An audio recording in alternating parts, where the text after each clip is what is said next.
Let's try some of these methods out for creating a gesture. Let's use a soft tone for creating a gesture. Let's just say take something like this.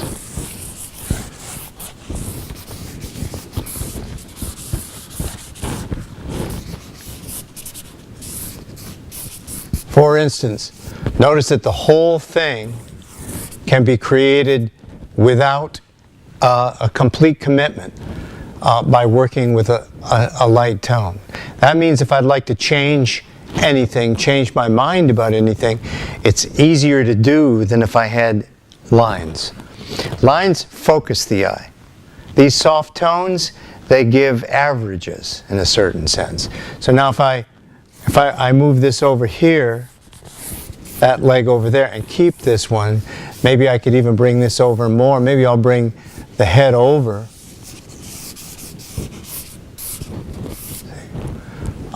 I can make options, make changes.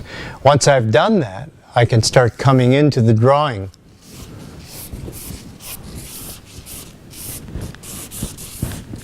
and building the drawing.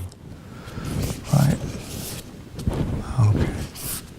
So, at a certain point, I might want to commit. So, start to commit.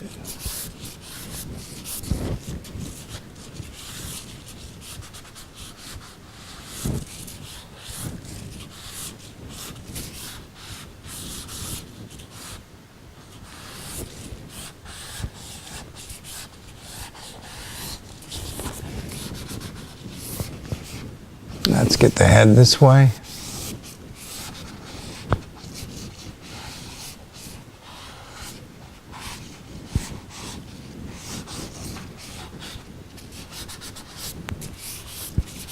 For instance, now I can begin to start to use tone, see, inside the form too.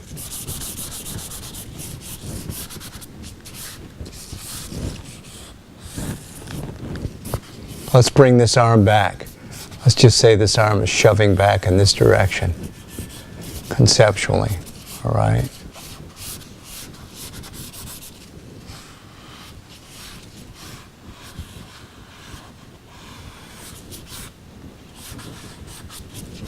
Okay.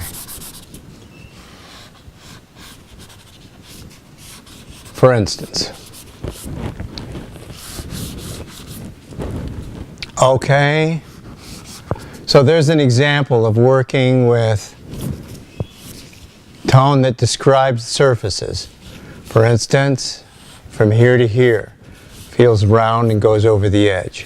Feel this broadside from here to here. This goes around and goes over this edge, over to here, and so on. So we're getting a variety of possibilities. We started with a soft tone, and we came in with hard lines. The whole thing was done with my pencil relatively flat. All right. I can continue. Depends on what I want to bring out.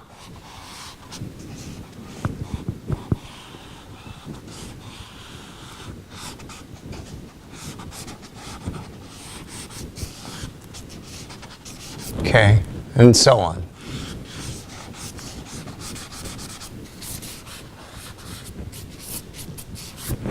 That's a relatively rough approach to this, but one can bring a lot of finesse into the drawing process itself and refine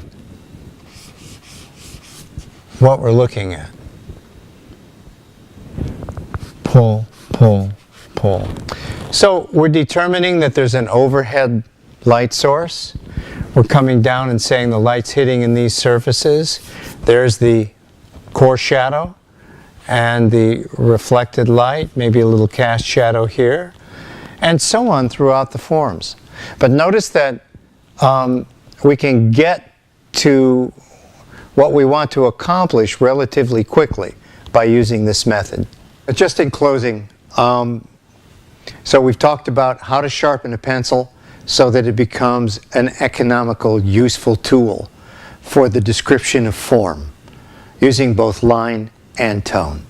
My suggestion is that you review this process, that you learn this process.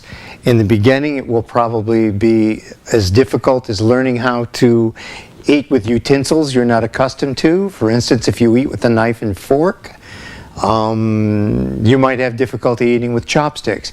But in time, you're able to use them, and they become it becomes a tool that is in many cases, more useful than the tools you had been accustomed to before.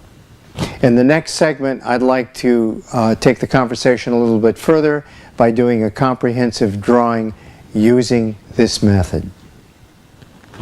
What did I say?